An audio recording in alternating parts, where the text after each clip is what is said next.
Утро на всички. Айде днес пак да се разходим. Айде, майче. Ама аз не съм гладна. Елай, няма ще пием. Ей сега. Ида. Ела ми ще вкусни работи. Идвам.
Това май беше пъпеш. Не се лъжа. Или диня, но двете.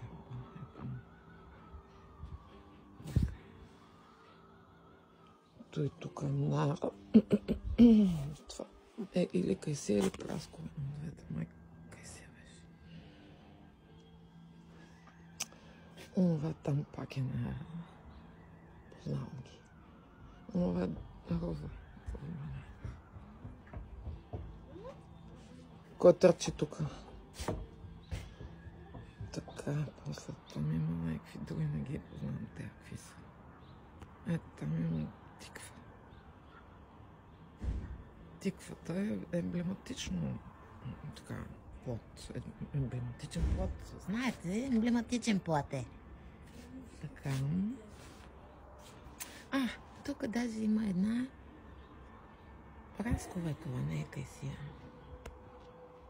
И те така, продължаваме натам. То е ябълка, сигурно с ябълка. Те познавам винаги аз. То е палма. То е бърче или бърче ябълка. Това са маслини, тях няма как ги сбъркат. И после ето там идват доматите. Те с червени домати. Оги мама разклати. Ти. Това не е за децата, да се знае. Да не слушат. Запушете ушите на децата. И под тях има още като бустан такова, ама не е лаш. Но оръдието на труда трябва да ви се покаже, хора. Ето сега ще ви го покажа. За тези по-младите, които не са виждали такива оръдия. Сега ще им се покаже. Едно много полезно оръдие на труда, което аз лично бих си го носила в багажника на колата. Задължително нещо такова трябва да имате в багажника. И ако ви спрат, ще кажете, че вие отглеждате меродии и други билки. Ето това, мисля, че е диня или нещо такова. И така. Ето тук има едно хубаво цвете, доста така шармантно като мен, но не е моето цвете. Това е дюла. Мама обича дюли много, много. Представяте ли си какво е да обичаш дюли, човек? Трябва да си много твърд кокъл. Всеки може би обича, не знам. Той Той ми прилича на... как пък не знам какво е, да му се не знае. Може би смокиня, нещо такова май. Аз обожавам смокините. Просто ги обожавам. Обожавам такова нещо аз. И така, това може би е пак круша, може би... Само, че нещо го е налазило, да знаете. Нещо го е наяло. Някой е гад. И тук тиквичките. Трябва да сложим и слива. Ето там има една слива.